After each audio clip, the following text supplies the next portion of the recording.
All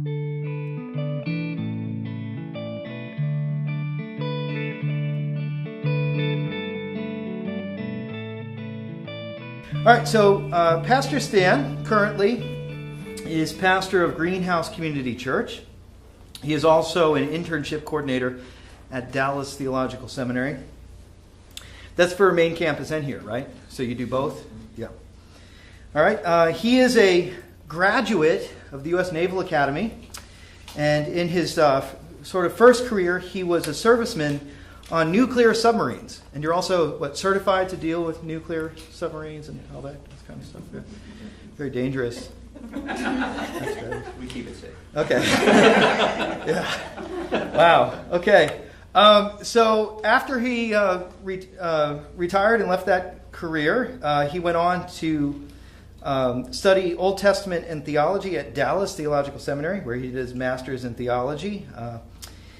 He then went on and has pastored at 3 churches, Greenhouse being the third. So you've been in Washington, and where was the other? Washington and North Carolina? North Carolina. Right? Okay. Good.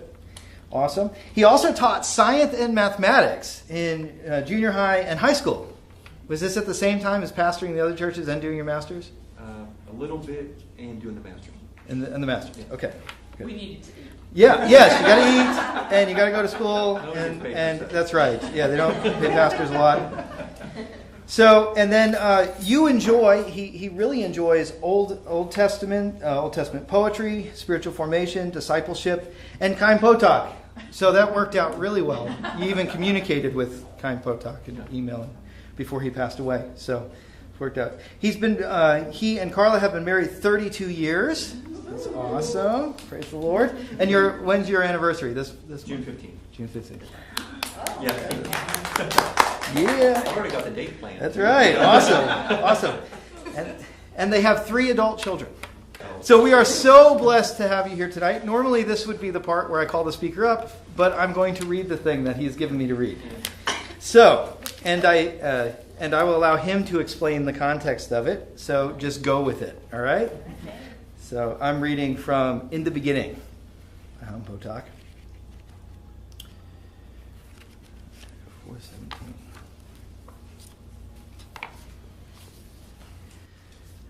I started at him. God, Davey, I read Darwin a while ago, and it's all a bunch of Sunday school stories. I get more out of a good novel. Why are you making such fuss over it? Why don't you go for a doctorate in history? I started at him and did not know what to say. He prayed every morning, observed the commandments, went through all the motions. He had taken more common road I had not even been aware of in his journey. And his observance of the commandments, it would be probably all begin to disintegrate the day he left home. We had lived together as brothers all these years, and neither of us had known the other's deepest intentions. It was strange and sad. I think you're nuts, he said, but you're my big brother, and I love you anyway. Now we can go home so I can get back to my book. He returned to his novel, and in his normal routine, I would gaze in astonishment at the seriousness with which he conducted his charade. Sometimes he would hesitate as he put on his phylacteries in the morning, and I would turn away, bewildered at my own inability to have seen before my eyes the swift vanishing of my brother's faith. But he had covered it well. He continued to cover it well, and I said nothing. One day in the fall, I sat with Saul in the park across from the school and told him too. I had seen him that morning rushing to the high school class he taught and had asked him to meet me in a study hall. I wanted to talk to him, and I said. We sat in the park, and I looked at the river. An autumn wind blew coldly against my face and stung my eyes. I turned to him and told him, and watched in shock and sadness enter deep into his blue eyes. He drew his coat tightly around him. He listened in silence. I heard the wind in the dying autumn trees, and inside my eyes saw the steep drop of the bluff, and the path, and the descent, and the boulder, and the sliding of stones, and the earth in the river below. He said very quietly, "You are going out into an evil culture." He used the traditional Hebrew phrase for a Jew who had abandoned the tradition and becomes, in the eyes of that tradition, a renegade. "No, Saul, please." "I knew it would happen, Davy. You were never satisfied with answers people gave you. I knew, but it hurts." I was silent and without defense, for he was right. I was indeed moving away from his world. We sat for a while looking into the river and listened to the wind. Dimly I saw myself walking with him along the curving paths of the zoo, near which he had once lived. I closed my eyes. That had been so long ago, and I could hardly remember it now. "Saul," he looked at me, the sadness dark up upon his thin, narrow face. "I'm trying to do 2 years of Talmud and 1. Will you help me? I need your help." "Sure," he said. "Of course I'll help you, Davy. What does one thing have to do with another? I'll study Talmud with you, any time you want." He was quiet a moment. Then he shook his head. "Why does it have to be Bible, Davy? Can't you go for anything else? Why Bible? You'll hurt Yiddishkeit, Davy. You'll affect lives." "I don't love anything else enough to want to invest my life in it." He was silent. Then he asked, "Will you publish?" "Yes."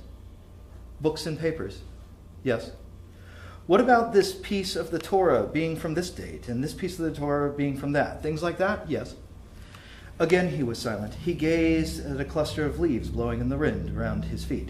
Then he looked up at me in defiance. "It's the Torah of Moses, Davy. With all my heart, I believe that. If you teach anything else, you destroy it." I did not respond. A moment later he rose. "I'll help you with Talmud any time you want, Davy. I have a faculty meeting in a few minutes." He hesitated. "Be careful what you write, Davy. It's the Torah of God to Moses that you're writing about." He walked slowly away, in that he stooped in a shuffling gait of his. He bent forward slightly, his eyes upon the ground before him. I sat and looked at the river. It shone like cold silver in the pale afternoon sun. I shivered in the wind. All through the winter I had studied Talmud. From time to time I asked Saul for help. I would go to his apartment and we would study together in the room. I was studying the Tractate of Cholin, which deals with the dietary laws and the laws of ritual slaughter. It was a difficult tractate, and he had already mastered it. He was very helpful to me. But as the weeks went by, I began to notice a cooling of the relationship between us. There were fewer intimacies volunteered by him. He appeared reluctant to give me the names of girls I might date. I did not know if he was fully aware of the slow drawing away from me, and I felt him going through. No more of his easy dipping into the midrash. No more jokes, light gossip about members of the high school Talmud faculty. I had chosen to move out of that world. He was simply reacting naturally to my self-inflicted estrangement. At the same time, Alex began to move toward me, often deep into the night, with our lights off and the winter winds gusting along the streets. He would share with me his dreams. He wanted to teach English literature. He wanted to write poems and novels. He hungered for a world he felt was being denied him by his tradition. He mocked what he called Jewish totems and taboos, and he read 2 books by Freud, 1 book on anthropology, another work on comparative religion, and on the origin of species by Darwin. "That one knocked me out, Davy," he said into the darkness. "When did you read it?" "About half a year ago. It really knocked me out. 6 days of creation, sure." "Didn't you read the Rashi on that?" he says. "I know what Rashi says. I know all the answers. You think because I read novels I'm a jerk. I don't think that, Alex. I know all the questions, and I know all the answers. The questions are better than the answers." I stared into the darkness and did not respond. I had traveled a parallel road and had taken a different turn.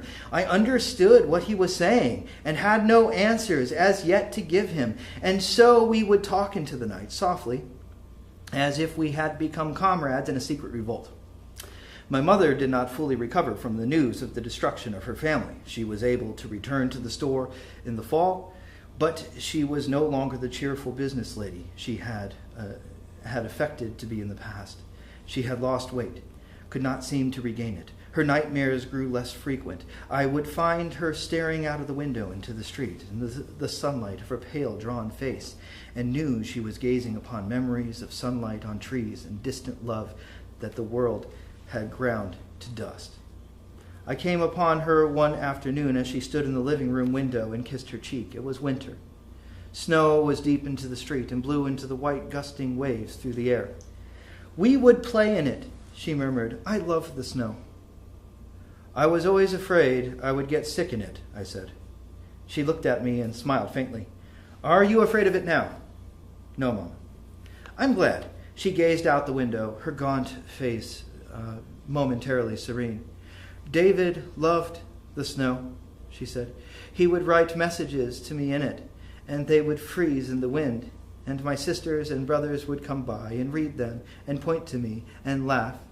Don't we love the snow, my David?" "Yes," I said, "we love the snow." In the early spring, I told my father I chose an April night when Alex was in English seminar and my mother was visiting my aunt. My father sat in the living room and reading his Yiddish newspaper. I was at my desk, staring in blind panic at my folio of Talmud and seeing nothing. I heard him shuffling the pages of the newspaper. I felt myself shivering, felt the coldness of the palms of my hands, felt strangely weak, as if I were about to come down once again with an illness that had plagued all the growing years of my life. I could not do it. I could not tell him. Then strangely rose before me, my eyes, the image of Rav Rothman, waiting for me at the end of a bridge. I saw him, tall, dark-suited, in that battered dark hat that he always wore, waiting for me. He came up to me and he turned. The dark light turned to his eyes, a passion carefully controlled and revealed to few. "Good morning, Laurie," I heard him say. "You like to walk. I also like to walk."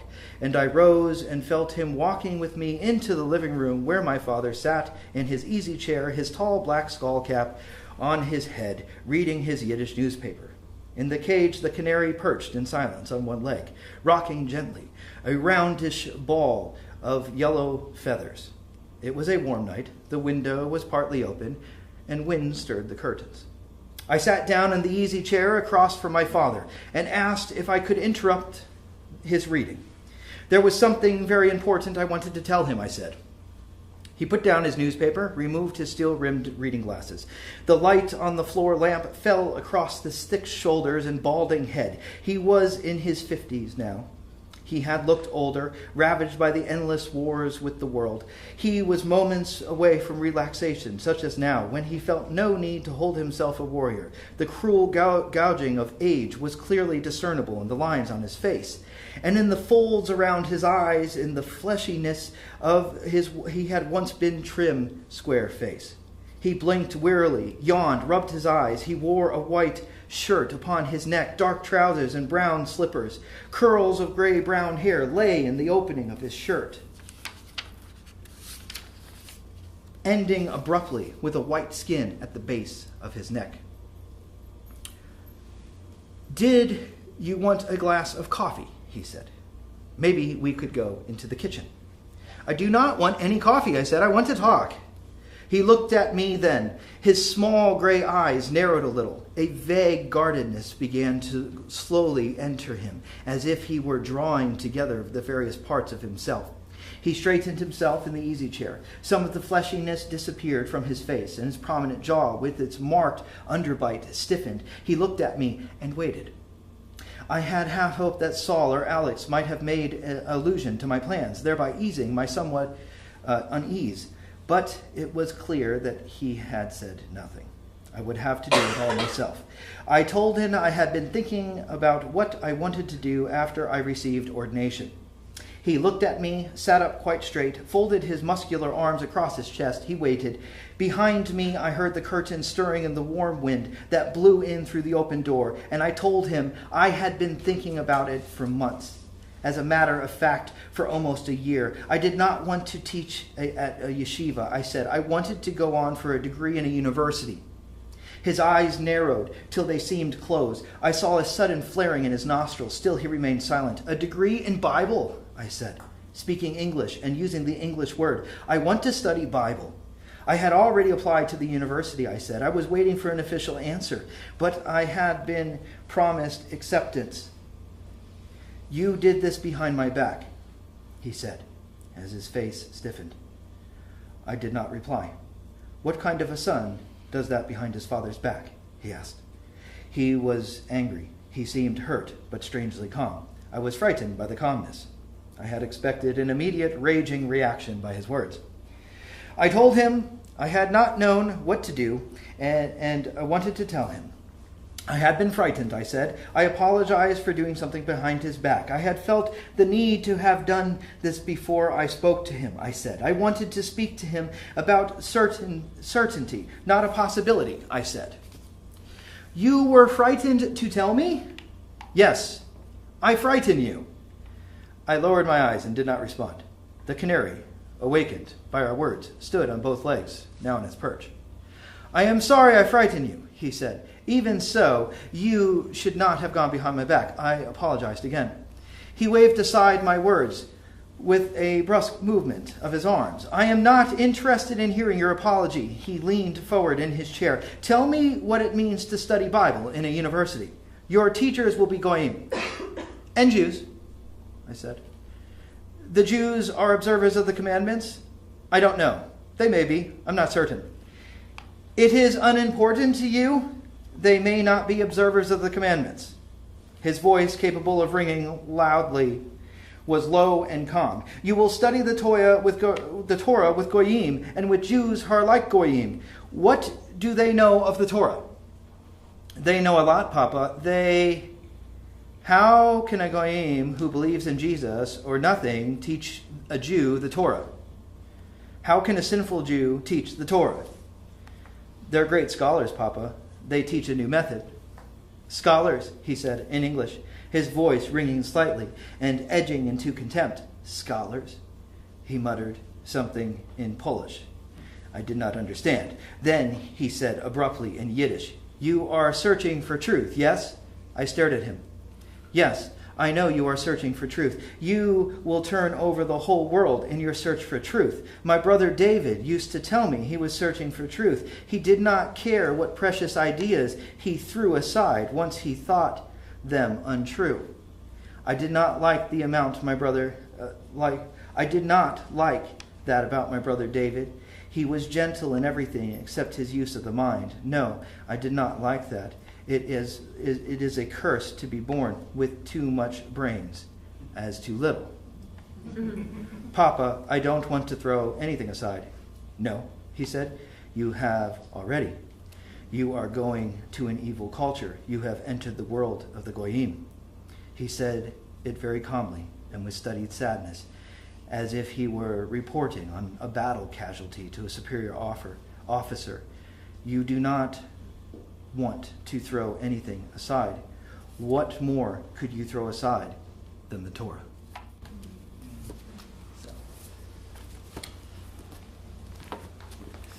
So thank you, John. The reason I chose that particular passage, I think, will become clear as I talk about Chaim Potok. But I think David Lurie, who was the main character in that narrative, was leaving Orthodox Judaism and stepping away from the commandments. And he had to tell his parents and his friends and his brothers that that's what he was doing. And most of Chaim Potok's works are autobiographical. So if you read him enough, all of his novels, and you begin to ingest the world that he came out of and then the world that he stepped into, I'm almost tearing up as I was listening to John read that with passion, because I genuinely felt I knew the guy from reading his books and then actually corresponding with him, and how traumatic it must have been for him to have to, with his voluminous mind, he was a very, very intelligent man, to step away from what I'm going to call traditionalism and step into what I call fundamentalism. And I'll describe those terms later, because I'm using them not like you probably would understand them. But first of all, before we do that, that was the story from In the Beginning, which I think was more autobiographical, and I'll say this later, than his claim that Asher Lev was the character that he was mostly like. Actually, I think he was like both of them in two different ways. But first of all, special thanks to Ashley for asking me to do this. I think this is a great privilege and a big honor for me. Number one, because I love artists. And I love the whole creative process of artists, because I think you guys, you work hard at your craft, you have amazing innovative energy, and you angle for ideas in new ways that people haven't seen. You fabricate new space, and you expand boundaries. And I've always found that quite interesting. I don't consider myself an artist at all.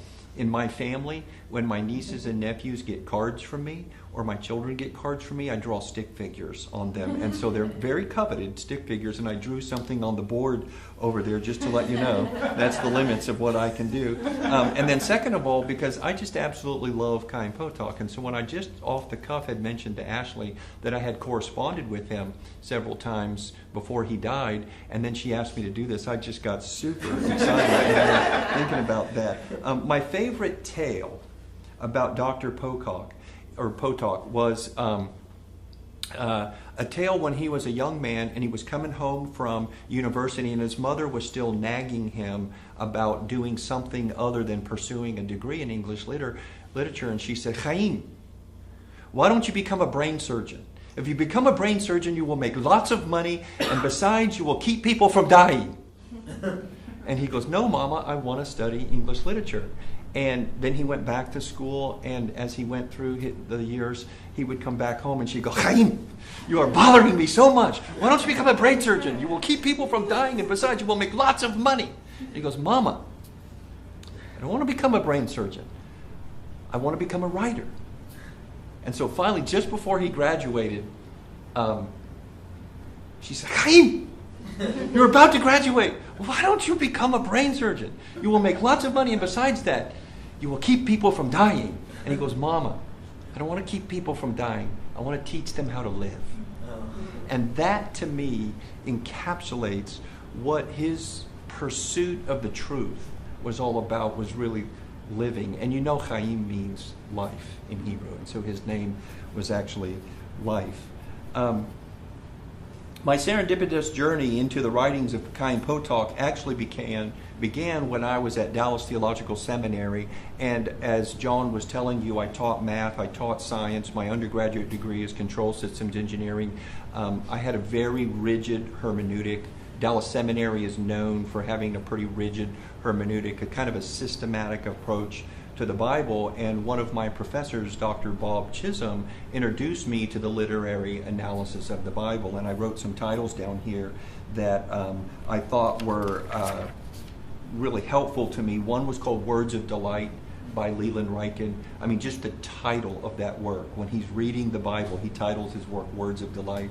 The Pentateuch is Narrative, Symphonic Theology by Vern Poitras, and Robert Alter wrote an award-winning book called The Art of Biblical Narrative. So I read all these books and began to look at the Bible in a much different way. Rather than a proof text to basically support already received doctrines which were unassailable, I began to read the Bible in a much, much different way. And so I began to get hungry for reading literature, and I had really never read novels up to that point. So I'm in my 30s now, and then I started going down to Barnes & Noble. For $7 you could buy all those classics. So I read Dostoevsky, I read Dickens, I read Moby Dick.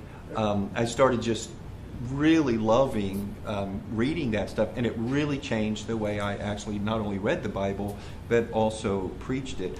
But for me, that was about a pursuit of truth. For me, it was really about not having to just swallow things whole that I had been told, and that I was allowed to investigate those things. So during my first pastorate, when I was just out of seminary, my wife had actually taken all of Chaim Potok's novels that he had written from my mother, who had been loaned them by my aunt. So my aunt had read them all, and my mother had them, so Carla just grabbed them because she had read The Chosen in high school, which used to be required reading in some high schools, and she says, "I read this before, and if it was required reading, I wanted to read it to be able to interact with a lot of people that had read it."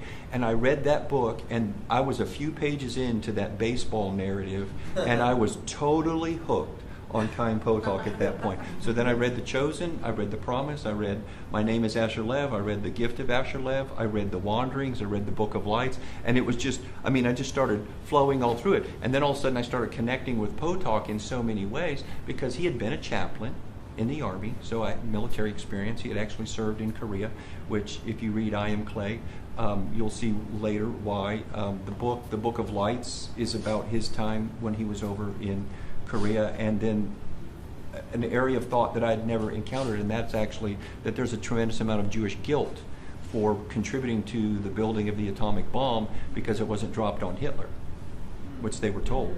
It was dropped on the Japanese, a people of which the Jewish people had no beef. And so there's a tremendous amount within that community guilt about that. And so what I thought I encountered was this human who was pursuing truth. And for those of you who have read The Chosen or gotten to the end, you know Danny Saunders is a very autobiographical character, again, of Chaim Potok, because he's in this system of rigidity, but he's got this voluminous mind that just won't accept the pat answers. And I think as a Christian, coming out of a rigid theological system, I dovetailed with that because the same battles were going on in my ministry that I saw in his books, but I don't have any dog in the hunt in Judaism. I really don't have a dog in the hunt with regards to Orthodox or Hasidic Judaism. And so I felt that I could read and observe objectively what was happening in his books, but at the same time I was connecting at a deep emotional level with the things that he was writing about, because I'm talking to people who are parroting theology and answers that are not satisfactory. There's injustices that Christians have allowed to remain unaddressed, and if they just read the Bible clearly, it seems to me that they would be addressing these injustices, but the systems themselves don't allow for it, and so people stay in it. You saw in the beginning in that text where he's talking about his brother Alex, who is studying English literature and had read Darwin and practicing the commandments, and he has no belief in God at all. So because his bread is buttered inside his Jewish culture, he is willing to do everything external to maintain community integrity, but inside he believes nothing that his brother is practicing. So David Lurie, who is the main character, watches his brother's faith go away and yet never observes it because it's all external. And then he gets accused of being the one who's actually giving up on his Judaism, when truthfully, at the center of his core, he wants to know what is real. He wants to know what is truth. And so, anyway, that I think is a big deal now. So I told you I would explain the difference between the way I was using the word fundamentalism. I think the struggle for truth, really in a sort of a Hegelian dialect way, is battled between what I'll call traditionalists and progressives. So traditionalists are those who are kind of in power and who want to maintain power. A progressive is an anti-traditionalist. So the progressives just want to get the power that they don't have. And so they kind of battle in a Hegelian way. I'm going to call the fundamentalist, and I'm going to use the word nicely here, a fundamentalist is someone who believes in an ultimate truth. So at the core of who we are as Christians, I believe we want to know this ultimate truth, and so we're pursuing that. I think Potok is a fundamentalist in this way. He steps out of his traditional background into what is perceived as a progressive background, in other words, anti the structures. But I really think he's stepping completely aside into what I'm going to call fundamentalism, and fundamentalism is just the pursuit of truth. And the key thing, and I think in his Judeo-Christian heritage and my own as a Christian, that's similar is this. We don't believe we have all the truth. We believe we've encountered the truth because for us, truth comes through revelation. That's why the Torah has to come to the Jews on the mountain from Moses, from God, is because it's given. The truth is given and we pursue it. But the Hasidic community, the Orthodox community, has allowed that truth to become calcified. In many cases, it's allowed it to be just expressed in Potok's experience, Eastern European culture. So then Potok is a first-gen American. So he comes over here as with Polish immigrant parents, and he encounters the American experience and the pogroms, and really the serious persecution of Jews doesn't happen in America. So now being Jewish is just being like a different American, because in the American experience there's people from all over the world here.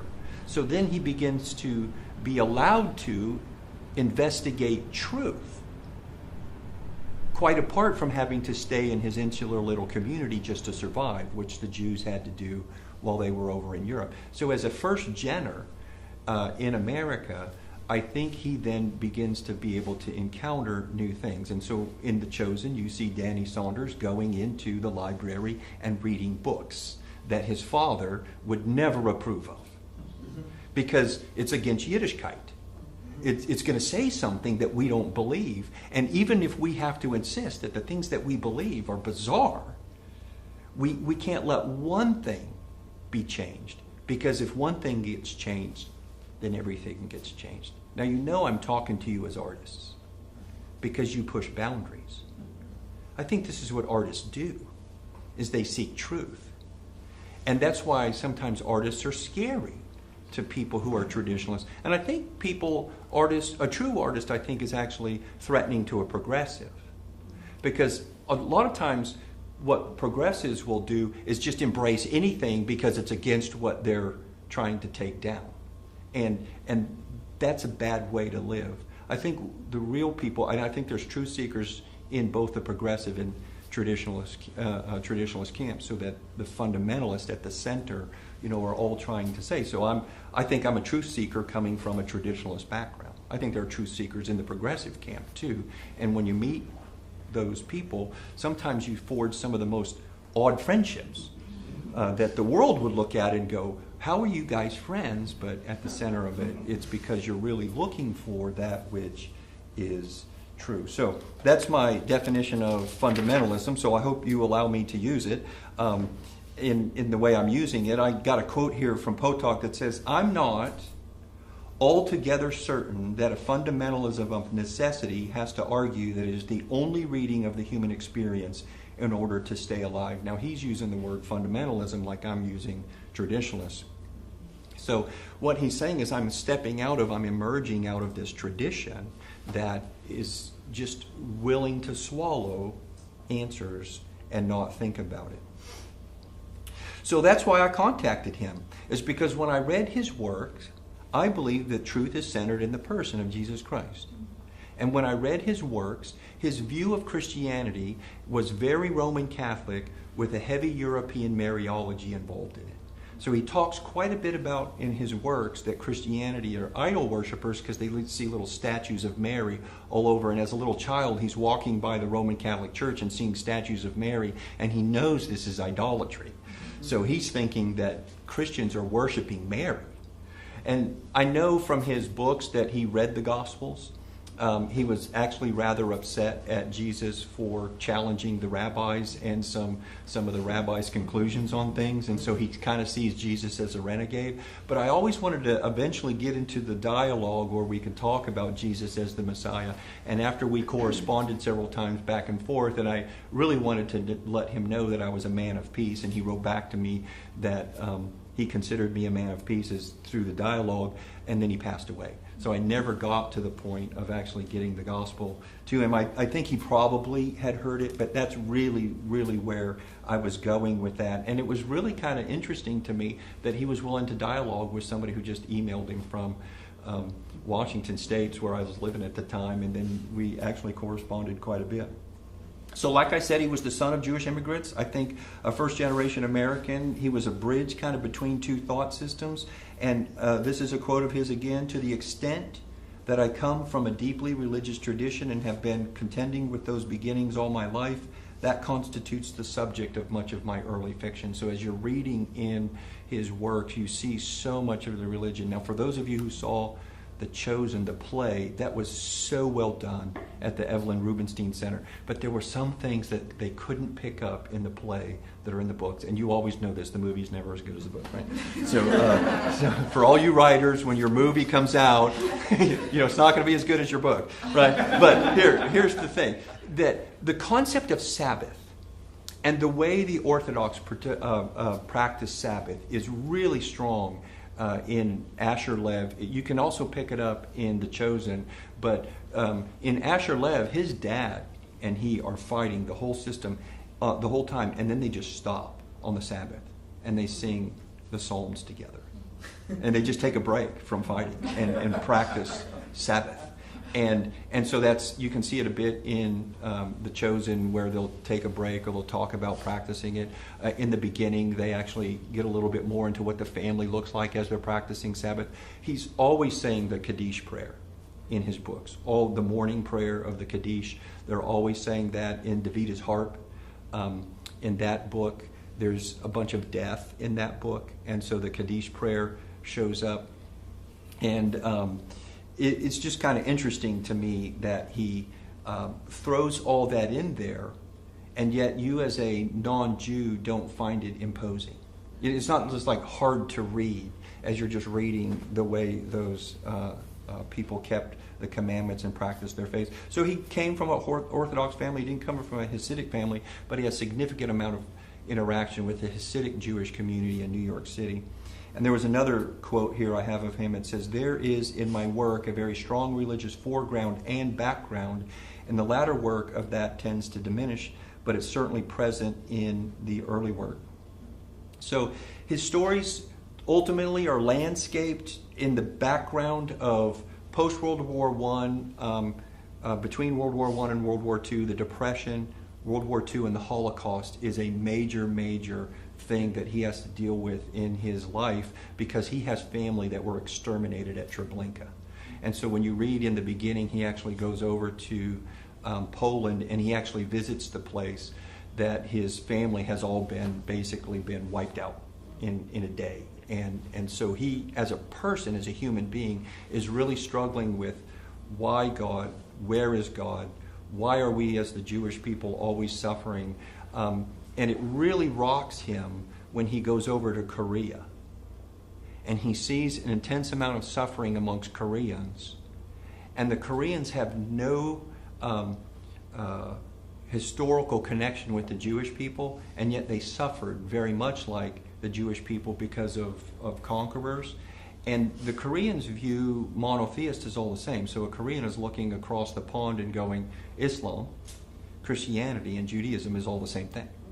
It's just different denominations of the same thing. Now you are sitting here as a Christian going, oh, stop. Wait, we're not the same thing. But to a Korean, you are, because they have many, many gods and many, many spirits. And so he encounters a completely different thought system, and it really rocks him because he had been taught growing up that the Jews were the center of the universe because he's Jewish. That's what the Orthodox Jews said. It's like, we are the God's chosen people, and like we're the only people, and everybody else is goyim. And so you can see in Max Lurie, as he's speaking to his son, you're going to study Bible with goyim and Jews who are thinking like goyim. It's like everybody's bad except us. So you'll see him emerging from this rigid traditionalism and searching for truth.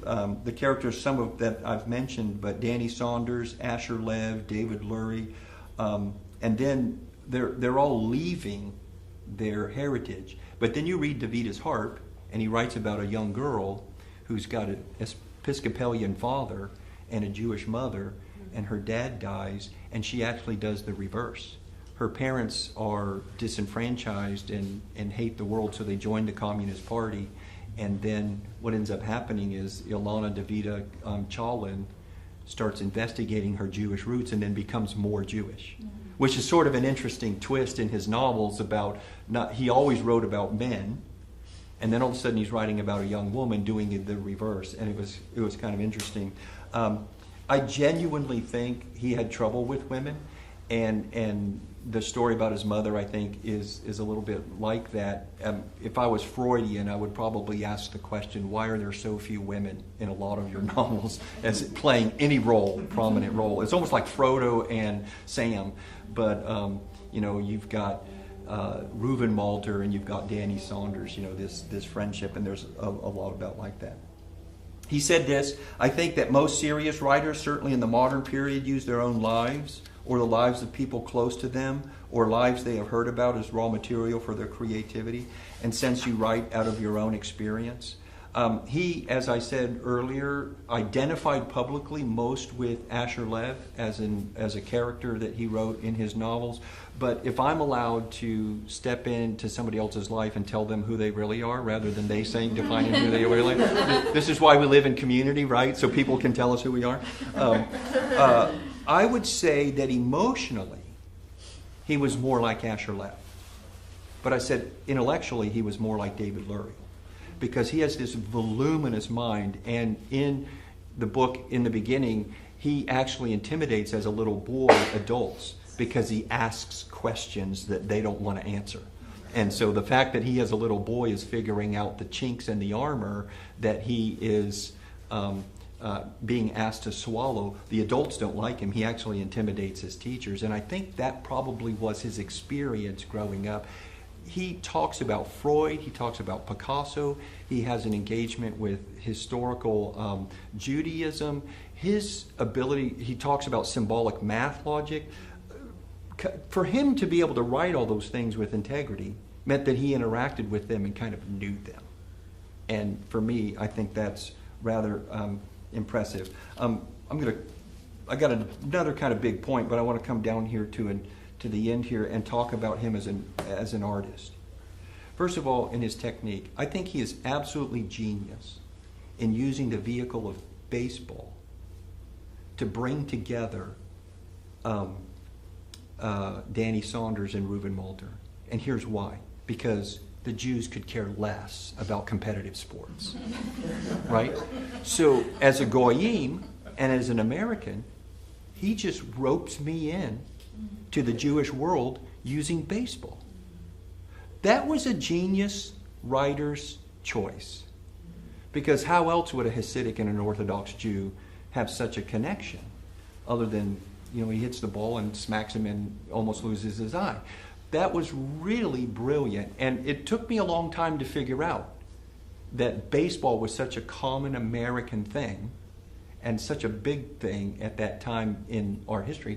And for those two Jewish kids to meet over baseball was, I thought, really interesting. He's been criticized for his heavy use of dialogue.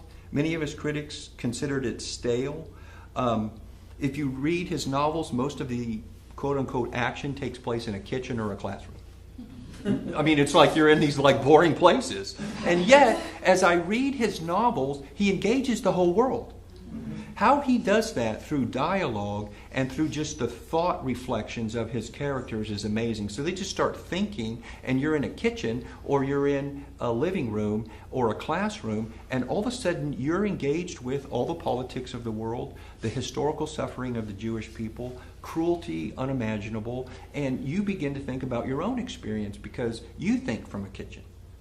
You think from a classroom. This is where you live. I mean, we're not in Washington. We're not in Congress, so he doesn't put his characters in those high places, but they do engage amazing things. He said, and I have this actually on the PowerPoint, what I have in advance are people I want to write about in a problem or problems that I see those people encountering and that I want to explore. It all proceeds sentence by sentence, paragraph by paragraph, and scene by scene. And that just made me think of y'all and the brutality of what it means to work, to write. It's like, one more sentence. It's like one more sentence. I got writer's block. I can't even get to the period, and that's kind of what it is.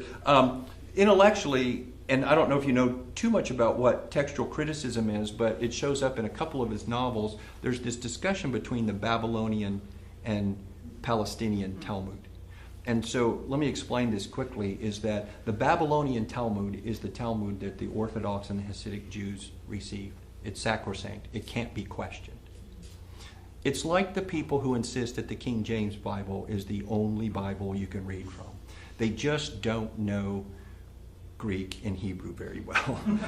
And the vast amount of textual evidence that we have, that we've discovered since that very fine translation has been put on the streets. So the Babylonian Talmud is not assailable. But David Lurie starts reading the Palestinian Talmud. And there's a very, very difficult passage that's going to come up in class one day, and everybody doesn't know how to explain it. And they're all terrified of the rabbi who's going to call on them and make them explain this unexplainable passage.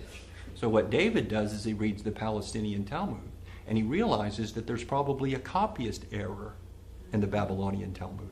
But in the Hasidic world, you're not allowed to mention this. You're not allowed to say it. So he goes to class, and he studies from the Hasidic viewpoint what the explanation of this passage is, and purposely, because the professor knows who he is, he gets called on to explain it. And he spends, I think, in the book 4 days explaining it. So it's rather long in the book, and if you're not familiar with this, it seems really boring. But what Potok is saying is that I engaged the scholarship as best that I could in the traditionalist world, and it was insufficient.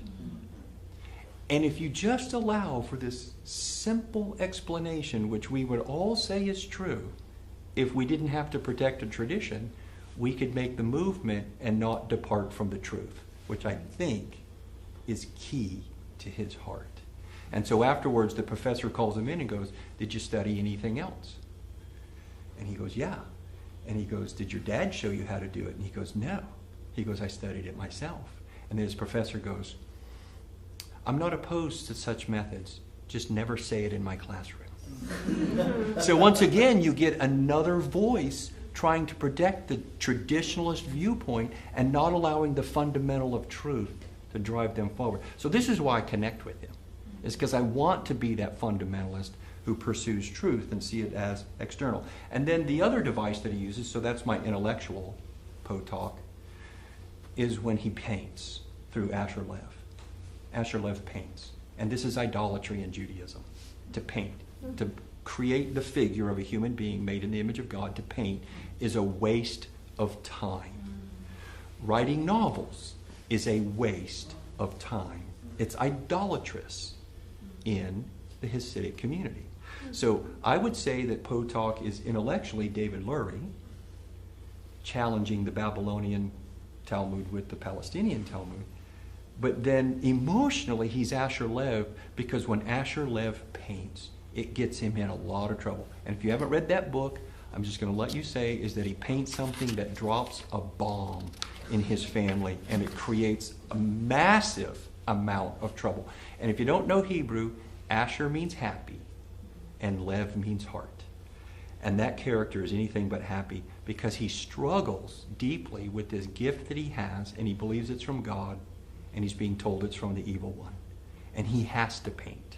And he's actually told to then go study in the New York Metropolitan Museum the pictures of the Christ, because there is no picture of universal suffering in Judaism. So often what will happen in his stories, but particularly in Asher Lev, will be the story of Abraham and Isaac, the sacrifice of Isaac. But that's not universal suffering, because Isaac gets saved at the end. Isaac never actually gets killed. So the suffering is all internal to Abraham, but Christ literally physically suffers on the cross. So as an artist, Potok wants to engage with the world and talk suffering universally, so his character's mentor, Asher Lev's mentor, tells him to go down to the New York Metropolitan Art and sketch pictures of the cross. And he talks about being in the museum and all these people are looking at him because he's wearing the curls. He's wearing the curls. And then he starts to put the curls behind his ears. And then his mentor rebukes him and says, shave them off or wear them. Right? He says, don't try to play both worlds. Either pick one or the other. And it's really an emotional moment. And, you know, I'm thinking I know this guy. And I'm thinking he's writing. This is how I felt when I was challenged coming out of Judaism. Okay, so I close with this. He writes autobiographically, but I don't think he's fundamentally talking about himself. And I don't think he's making the claim that he knows more of the truth than the rest of us. I think he's quite humble. And as an artist, he doesn't fall into the trap that I see plaguing the warring factions of traditionalists and progressive. And that is that they are the claim that they are the torch bearers of the truth, right? So the fundamentalists are searching for it. But we would, I think, admit we don't have it all yet. So we still want to grow. And so Potok invites us to journey with him because he sees fundamentally that the light is something external to us, and he's seeking it, often at great personal cost and sacrifice, but I honestly think without bitterness or hate. I don't think you capture in his writings this anger against the world. I think you see a bunch of frustration about the suffering that's unexplained from God.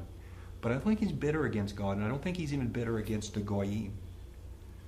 So as an artist, Potok makes no claims to be the owner of the truth. So I would suggest it wise for you as artists to take from his example and not live with the illusions that artists live the human experience on a plane above others. Accountants, housewives, truck drivers, prostitutes, CEOs feel pain in relationships just like you do.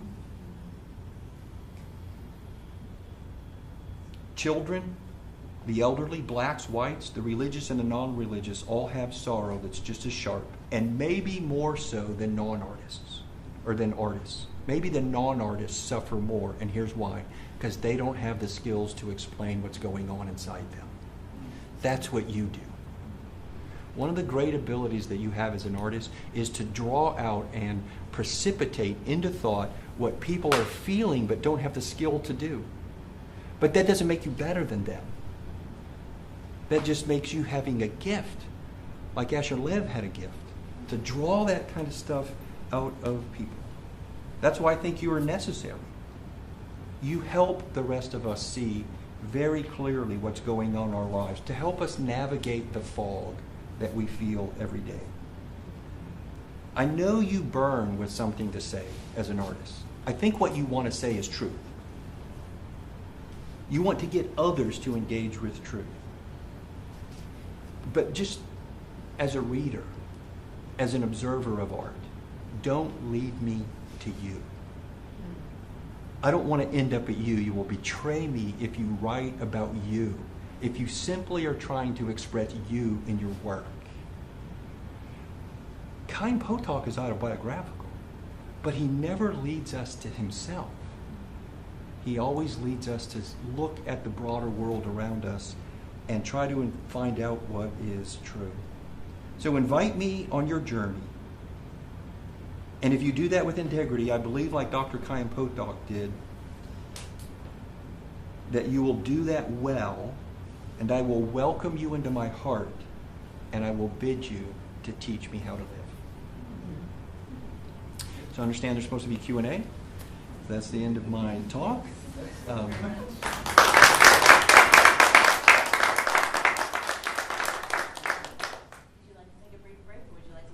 No, I'm all jacked up on this. I've been like, just like vibrating for a couple of weeks now. Okay. Yeah. So we're open for questions. Yes, sir. So it seems that there was in the beginning that was read earlier, and then also in The Chosen, there's this theme of Darwinism as well. Mm-hmm. Was he wrestling through evolution during that time? Or was he just interested in other ideas? I don't think Potok generally was a Darwinist. He might have been, but what I think he was engaging with is the fact that that was so prominent in religious circles as an issue. So he had to address it because it was really tearing at the fabric of Judaism and Christianity. And so he has characters read Darwin and then just go, oh yes, no way, six-day creation. That's just Sunday school stories. That's my personal view. I've never heard him speak or say anything on that because I still think he believed in Torah.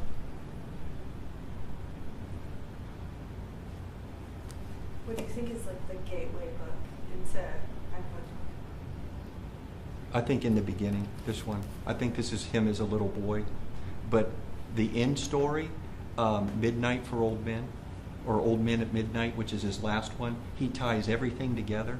And what you might like as a woman is Ilana Davida Chandal is the main vehicle in that book to bring everything together. And he talks about, well, I won't tell you about the book, but she basically encounters 3 different Jewish men from a young age all the way into her older days, and she helps them draw out. I almost picked from that book because she explains to this guy, if you don't tell your stories, no one will know. And so I think you get at the end of his life him saying, tell your stories, write them down, find somebody who will draw them out, and she draws his stories out of there. So one of the characters, anyway.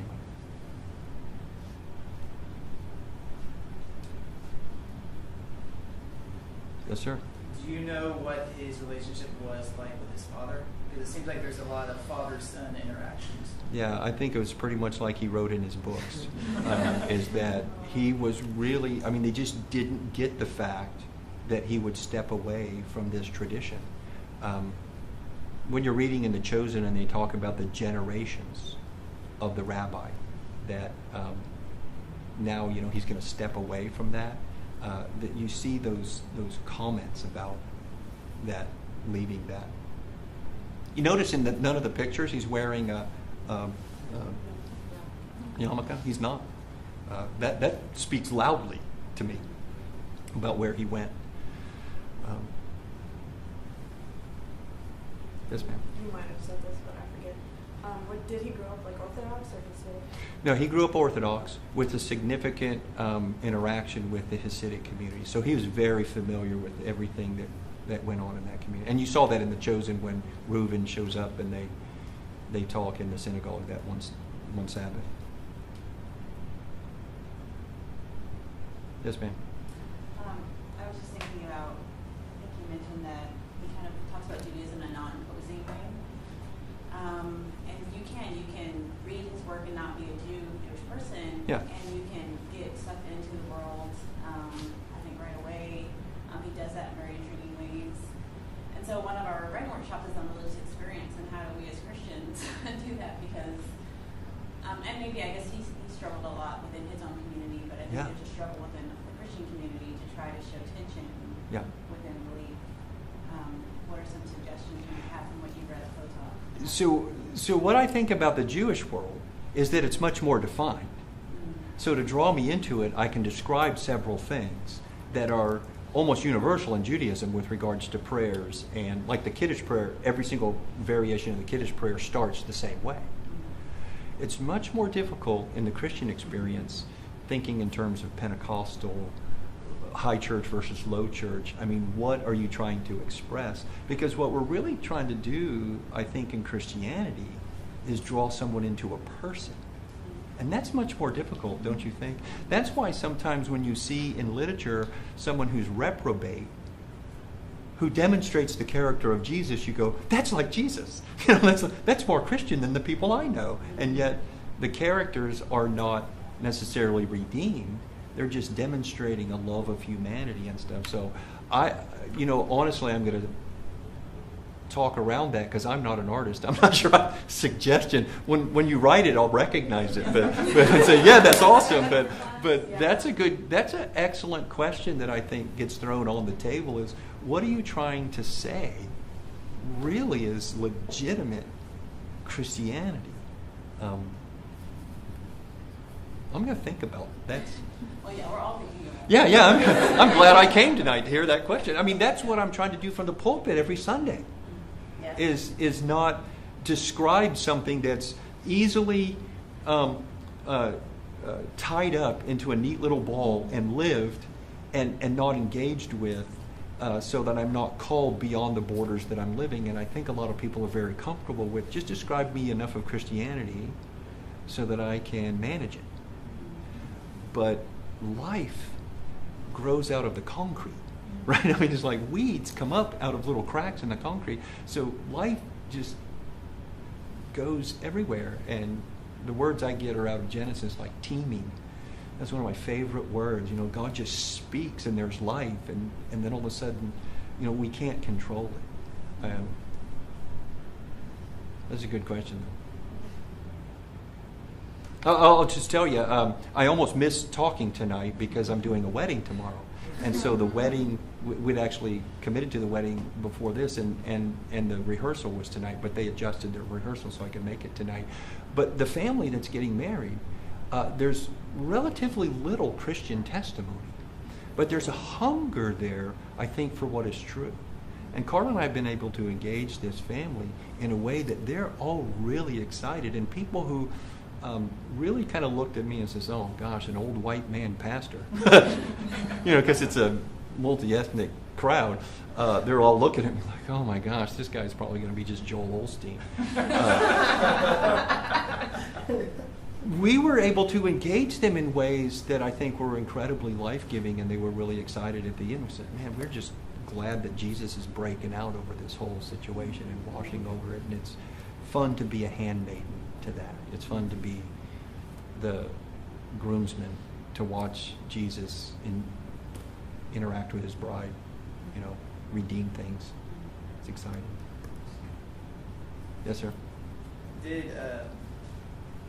I paid Andy to ask me all these questions. I didn't want to stand up here and look like a dolt, so. Surprisingly, I had a lot of questions. My wife feeds him a lot, so he knows where. Was he I'm trying to figure out the right term, nationalistic? Did he support the nation of Israel becoming a nation again?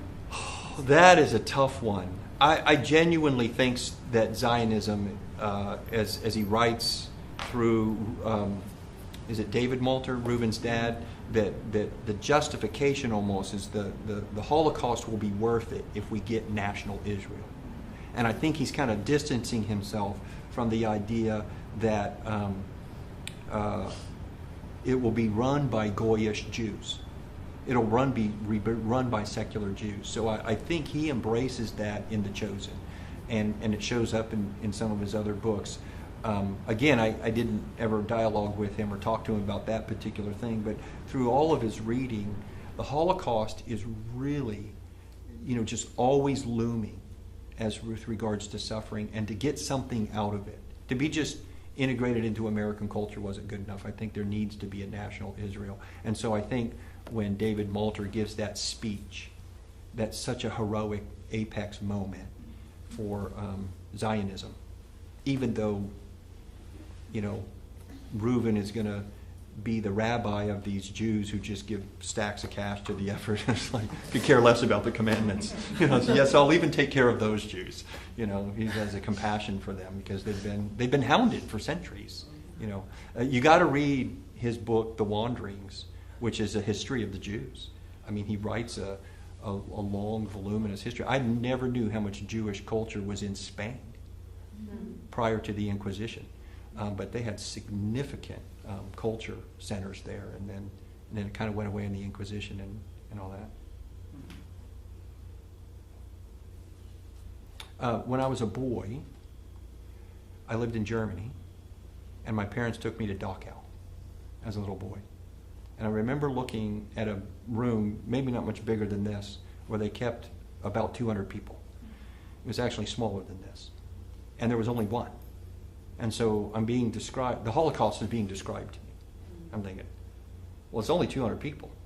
It's not that big. And then I stepped outside, and there was in the ground these little 2x4s, and inside the 2x4s was grass, and then around all those grass spots there was gravel. And I said, well, what are all those rectangles? And the rabbi, who had actually been interned at Dachau, said, oh, that's where another one of these houses was. Well, at the time I was learning my times tables.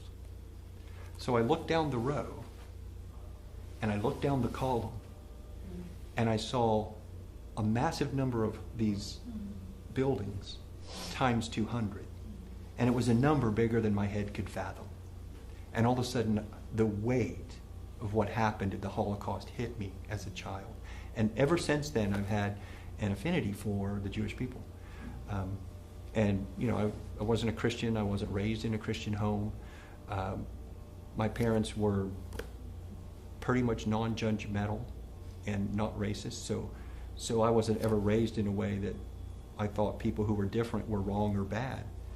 But somehow just that captured me. And so I think that's part of an emotional, boyish connection with the Jewish experience, along with the fact that I was an Old Testament major at seminary and have, read Hebrew. So, although I wish I was as good as David Lurie at languages.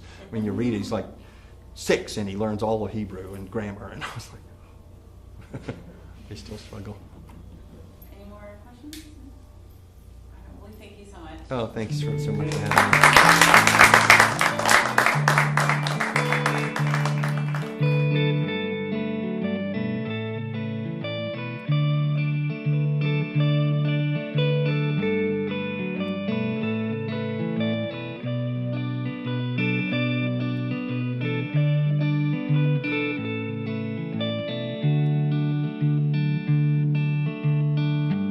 Sun, I can burn my eyes so badly, and that's the opposite of what you do. But when it falls so madly,